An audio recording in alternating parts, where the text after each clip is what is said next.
Salut chers collègues, je vous fais une petite vidéo à l'arrache pour vous parler de mon installation lithium et clarifier quelques points car certains n'ont pas tout à fait saisi en fait ce que j'ai expliqué.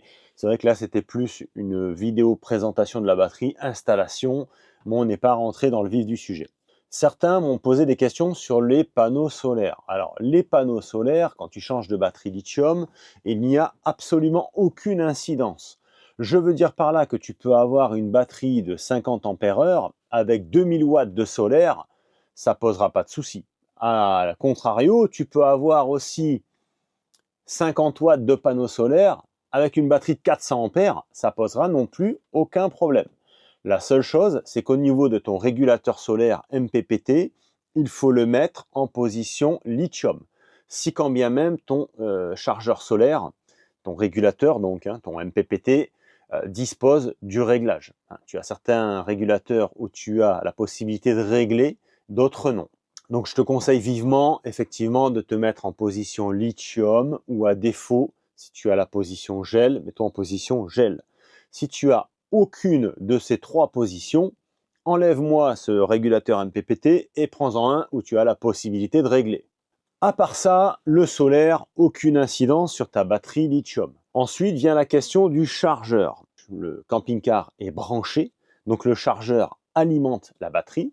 Donc on va prendre la mesure ensemble. Ce qu'il faut, c'est que mon chargeur ne rentre pas plus que 14,4 volts. 14,4 et quelques, c'est pas grave. Donc je mets mon multimètre sur cette position et ainsi on va mesurer l'intensité de la charge, parce que là en fait ça charge. Donc camping-car branché, je suis à 14,3, je te montre, tu vois, 14,3 volts.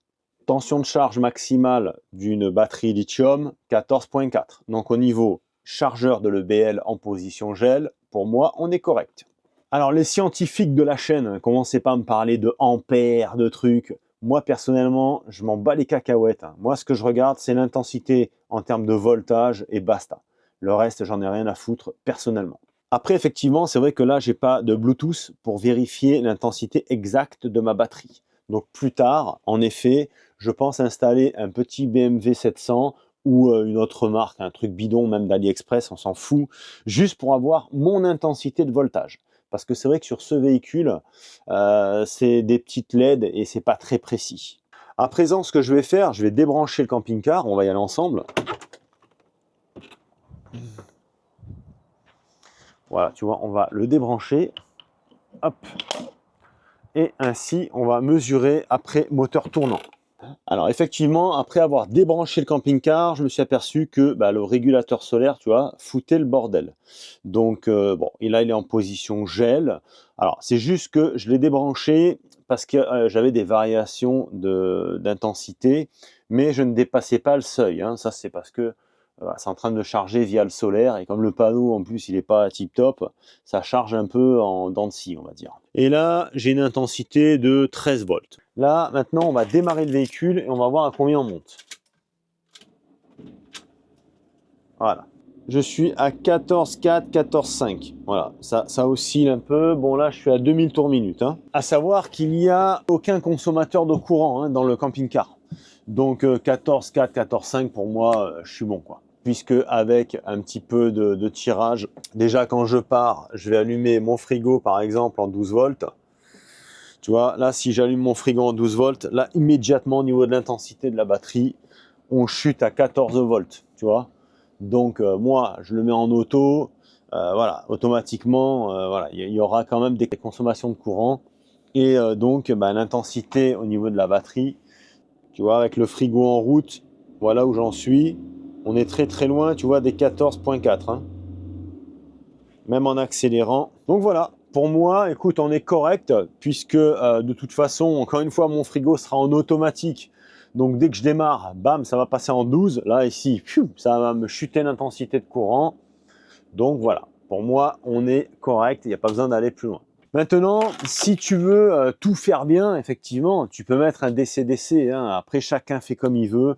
Moi, je vais à la simplicité et j'ai pas envie de me prendre la tête. Donc les amis, on récapitule. Intensité de courant 14,4. Alors, régulateur solaire, bon moi là je l'ai mis en gel hein, à défaut, mais bon je vais même peut-être le débrancher parce que de toute façon lui à l'issue il va dégager. Chargeur de l'EBL, pour moi on est bon, on est à 14,20 donc parfait.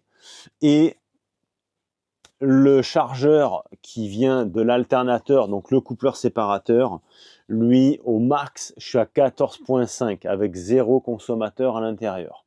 Encore une fois, là, il est parqué, il est stationné.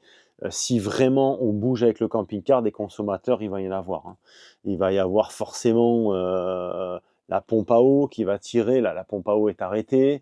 Il va y avoir le frigo en 12 volts. Il va y avoir les télés. Voilà, tout ça, là, à ce jour, on est réduit à néant. Hein. C'est la batterie du camping-car avec 0 consommable et le moteur en route, 14,5. Bon. Pour moi, on est correct. Chers amis, j'espère avoir clarifié un petit peu vos interrogations. Cette petite vidéo touche à sa fin. Encore une fois, si tu veux tout bien faire et ne pas te rater, va chez le concessionnaire. Par contre, moi, je suis un petit peu contre. Hein. Voilà, c'est surconsommation là, hein, de vendre des DC-DC, des chargeurs, machin, des trucs intelligents. Bon, si quand bien même j'avais eu une surcharge au niveau de mon alternateur, effectivement, là, j'aurais mis un DC-DC. Mais là, 14,4, 14,5, on n'en voit pas 18 volts hein, dans la batterie non plus. Ça ne va pas la tuer.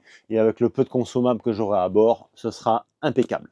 Les amis, je vous dis à très bientôt. J'espère que cette vidéo vous aura clarifié sur l'installation d'une batterie lithium dans votre camping-car. Je vous dis à très bientôt les amis. Portez-vous bien. On se retrouve très vite pour une prochaine vidéo.